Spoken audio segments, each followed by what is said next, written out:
Jadi, kali ini aku akan ngebahas sebuah film horor psikologi yang terkenal karena keunikannya. Film horor namun dengan setting latar yang sangat cerah dan colorful. Judul film ini adalah Midsommar yang rilis di tahun 2019. Menceritakan sekelompok mahasiswa yang pergi ke desa di Swedia karena ajakan temannya untuk melihat festival musim panas yang diselenggarakan 90 tahun sekali. Festival yang awalnya damai dan menyenangkan ini berubah menjadi mimpi buruk untuk mereka. Sebelum lanjut, jangan lupa subscribe dan like video ini untuk konten-konten seperti ini dan selamat datang di W Universe. Seperti kata pepatah, tak kenal maka tak sayang. Kita kenalan dulu sama karakter utama kita yang bernama Denny. Seorang cewek yang mendapatkan musibah yang luar biasa, adik dan kedua orang tuanya bunuh diri, jadi Denny ini depresi dan frustasi banget. Denny punya cowok bernama Christian, yang sebenarnya ingin menyudahi hubungannya dengan Denny. Tapi Christian di lain sisi masih sayang banget tuh sama si Denny. Christian ingin menyudahi hubungannya didukung sama teman-temannya. Kampret juga teman-teman ini. Teman-teman Christian diantaranya bernama Mark. Kalian pasti nggak asing sama orang ini kan? 30 grand? I'm getting 1,000. You guys are getting paid? Lalu ada Josh dan Pele. Pele ini yang akan menjadi karakter kunci kenapa kisah Midsommar ini terjadi.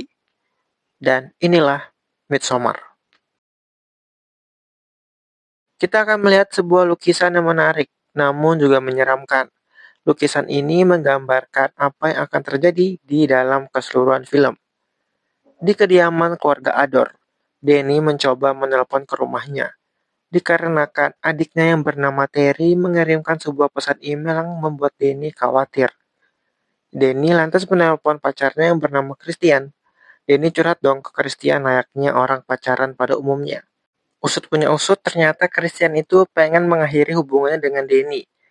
Lalu Denny mendapatkan sebuah panggilan yang dimana panggilan itu memberitahu Denny bahwa adiknya telah bunuh diri dan membunuh kedua orang tuanya. Denny sangat terpukul, shock, sedih dan dia hanya bisa menangis di pangkuan Christian yang menghampiri Denny pada malam itu. Keesokan paginya, Denny masih termenung akan apa yang ia alami. Lalu Denny dan Christian bertemu teman-temannya dan membahas tentang pergi ke Swedia ke desa keluarga Pele untuk pergi liburan sembari salah satu temannya yang bernama Josh mau bikin sebuah topik tesis di sana untuk tugas kuliahnya. Di rumah, Denny dan Christian berdebat dikarenakan Denny baru tahu kalau Christian mau pergi tapi dia nggak ngomong dulu sebelumnya. Lalu keesokan hari, di rumahnya, Christian sedang ngumpul dengan teman-temannya. Di sini Christian ngomong kalau Denny bakal ikut ke Swedia. Christian jujur tuh, dia ngajak Denny karena nggak enak dan ngerasa bersalah. Namun akan tetapi teman-temannya pada nggak suka kalau Denny itu ikut. Lalu Denny datang dan ngobrol sama Pele, seseorang yang berasal dari sebuah komune di desa bernama Harga. Di sini Pele ngejelasin kalau di sana bakal ada festival musim panas dan banyak adat-adat yang unik di sana. Akhirnya, mereka sampai di Swedia. Butuh 4 jam perjalanan darat untuk sampai ke kampung halamannya Pele. Lalu mereka tiba di perhentian pertama untuk beristirahat, di mana ini merupakan hamparan bukit hijau yang luas. Di sini mereka bertemu dengan saudara Pele yang bernama Ingemar dan temannya Simon dan Connie. Lalu mereka semua mengkonsumsi semacam obat-obatan lalu mereka nge-fly. Danny mulai berhalusinasi sampai tiba-tiba Danny mengalami panic attack dan pergi ke toilet umum. Di sana Danny melihat sosok penampakan adiknya. Dan Danny yang ketakutan pun lari dan ditemukan pingsan oleh Christian dan yang lainnya. Mereka lalu melanjutkan perjalanan ke desa Harga, desanya Pele dengan berjalan kaki. Di sana, mereka disambut dengan ramah oleh penduduk desa yang memakai pakaian serba putih. Denny begitu takjub melihat keindahan desa Harga, desa yang kelihatannya begitu penuh kedamaian. Lalu tiba-tiba ada sebuah upacara pembuka yang memberitahu bahwa akan diadakan pesta musim panas 90 tahun sekali dan diselenggarakan selama 9 hari. Saat mereka sedang duduk, para warga terlihat menari dan ada salah satu wanita yang menendang Christian dan tersenyum kepadanya. Christian langsung join ikut tarian itu, gatel banget Christian anjir. Teman-teman yang lain pun pada join. Lalu tinggal Pele dan Denny yang tersisa. Pele memberikan hadiah ulang tahun kepada Denny berupa gambar wajahnya. Denny sangat senang tuh dengan hadiah itu. Dan Denny bercerita kalau Christian tuh lupa sama ulang tahunnya. Parah men, parah Christian. Di Di sini gue mulai curiga kalau Pele itu suka sama Denny. Mereka kemudian berjalan mengelilingi desa dan melihat sebuah prasasti batu yang ditulis menggunakan huruf rune. Josh amat kagum dengan hal itu karena bisa jadi bahan untuk tesisnya. Dan mereka melihat sebuah gedung kuning berbentuk segitiga. Pele ngasih tahu bahwa itu adalah tempat keramat yang orang nggak boleh masuk sembarangan. Dan terlihat pula seekor beruang. Kalau kalian nonton sampai habis, kalian nggak ngerti fungsi beruang itu untuk apa. Simon dan Connie melihat sebuah lukisan yang dilukis di sebuah kain. Inggemar menyebutnya sebagai kisah cinta. Nanti bakal gue jelasin nih. Pele menunjukkan ruangan di mana mereka akan tidur. Ruangan ini begitu luas dan banyak banget lukisan-lukisan di dindingnya dan juga atapnya. Dan terpajang juga foto-foto May Queen, di mana dalam festival ini, di pertengahan musim panas akan diadakan lomba menari dan pemenangnya dinobatkan sebagai May Queen. Di malam hari saat mau tidur, Pele memberitahu bahwa besok akan ada upacara besar hari pertama yaitu Atestupa. Kalau kita cek di Google tuh Atestupa adalah istilah bahasa Swedia yang berarti tebing keturunan atau tebing keluarga. Istilah ini merujuk pada beberapa tebing di Swedia yang diyakini sebagai tempat ritual atau tradisi tertentu terutama terkait dengan legenda bunuh diri secara sukarela dari para orang yang sudah lanjut usia. Keesokan paginya, mereka berkumpul di sebuah lapangan dan bersiap untuk makan bersama. Kemudian, warga yang sudah lansia pun tiba dan memulai makan bersama ini. Setelah selesai, warga lansia ini digotong kemudian dibawa ke sebuah tempat yang merupakan sebuah tebing tinggi di mana para warga desa telah berkumpul dan ada yang membawa palu besar. Kepalaku sakit. Kemudian si nenek berdiri di atas tebing dan melompat, disusul dengan si kakek. Namun saat terjatuh si kakek masih hidup dengan keadaan yang menyakitkan. Kemudian ini tugas yang membawa palu untuk menghadiri hidup si kakek. Dan Simon, Connie, Dani, Christian tentu saja shock melihat peristiwa ini.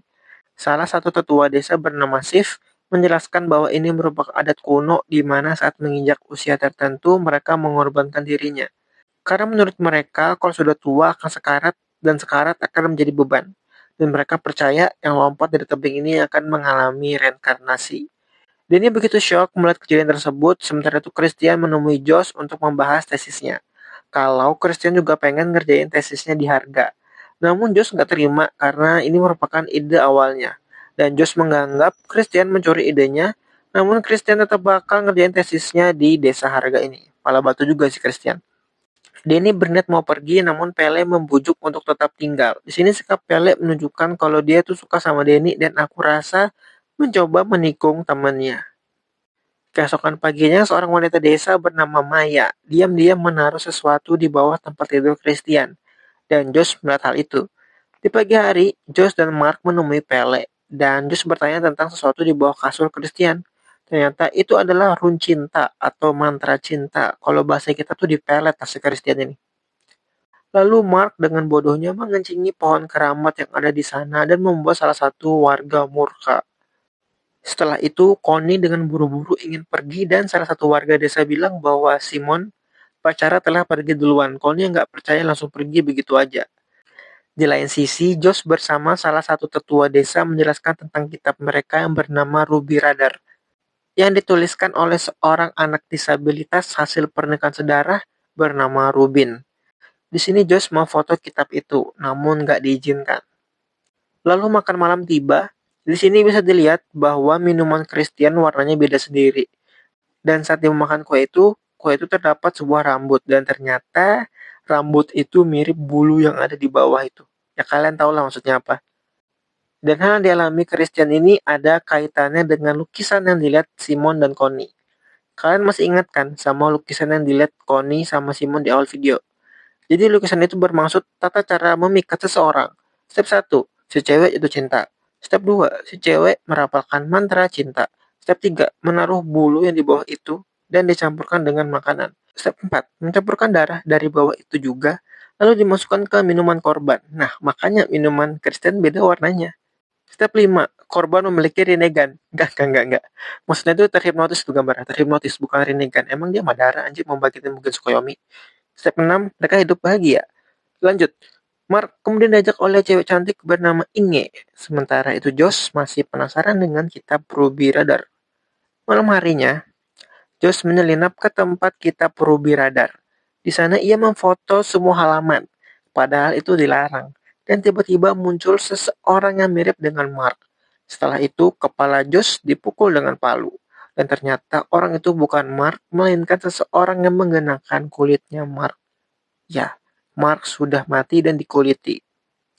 Keesokan pagi, mereka makan bersama. Denny bingung tentang keberadaan Mark dan Josh.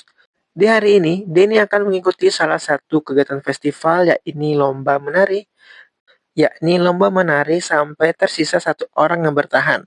Siapapun yang bertahan hingga akhir ialah pemenangnya dan dinobatkan sebagai May Queen. Di lain sisi, Christian disuruh ke rumahnya Sisif, salah satu tetua. Di sana, ia diberitahu bahwa ia diizinkan untuk kawin dengan Maya. Christian setelah itu ikut menonton lomba tari ini. Lalu ia diberikan sebuah minuman ramuan. Singkat cerita, Denny berhasil memenangkan lomba ini dan menjadi May Queen. Semua penduduk bersorai-sorai. Lalu Denny diarak ke meja untuk makan bersama. Di sini Christian kayak sakau gitu. Mungkin efek minuman tadi dan kemudian Maya mengajaknya pergi. Setelah itu Denny diajak pergi menggunakan kereta kencana untuk melakukan ritual menghormati ternak dan panen. Lalu Christian dibawa ke sebuah kuil. Di sana sudah siap sedia Maya tanpa busana. Dan tentu saja Christian melakukan kegiatan dewasa tersebut. Lalu Denny tiba dengan kereta kencana di desa. Denny melihat ke arah kuil tersebut dan lewat lubang kunci Denny melihat hal itu. Denny sangat syok dan terpukul. Kemudian para wanita desa mencoba menenangkannya. Setelah Christian lega, ia sadar dan langsung kabur keluar kuil. Dan Christian melihat sebuah kaki yang tertancap di tanah dan tentu saja itu kakinya Josh. Lalu ia kabur ke kandang ayam dan betapa terkejutnya ia melihat jasad Simon yang diikat melayang. Kemudian Christian dibuat pingsan. Saat sadar, Christian nggak bisa ngapa-ngapain. Di sebuah lapangan diadakan upacara hari pertukaran sebagai ritual terakhir dari festival ini, di mana mereka akan mengorbankan 9 nyawa manusia, 4 dari harga, 4 darah baru alias pendatang, dan 1 dipilih oleh May Queen. Bisa jadi pendatang atau warga harga, tergantung May Queen yang bebas. 4 pendatang ini tentu saja Josh, Mark, Connie, dan Simon. Dan satunya yang dipilih oleh May Queen adalah Christian. Kenapa Denny memilih Christian? Tentu saja karena Denny kecewa dan sakit hati. Belum lagi sikap Christian selama ini kepada Denny itu bisa jadi alasan besar Denny memilih Christian. Mereka dibawa ke sebuah bangunan kuning yang berbentuk segitiga itu. Lalu Christian dimasukkan ke dalam sebuah beruang dan dijadikan seperti kostum. Inilah fungsi beruang di awal video tadi. Kemudian ruangan tersebut dibakar dan tentu saja yang masih hidup berteriak kesakitan. Lalu para warga meniru teriakan tersebut dan Christian pun dibakar hidup-hidup. Kemudian film ini ditutup dengan Denny yang tersenyum. Inilah Midsommar. Kisah sebuah desa yang masih mengikuti tradisi kuno, yang masih mempraktikkan tumbal manusia. Midsommar ini disutradarai oleh Ari Aster, menjadi film horor yang unik dan disturbing. Gimana nggak unik coba? Film horor tapi kebanyakan settingnya di siang hari. Pengambilan gambar serta shoot adegan itu keren banget. Makanya ini jadi salah satu film favoritku. Gimana menurut kalian Midsommar ini? Kalau ada request yang mau kami bahas, tulis di kolom komentar. Dan jangan lupa like dan subscribe channel ini kalau suka dengan konten kayak gini. Bye-bye.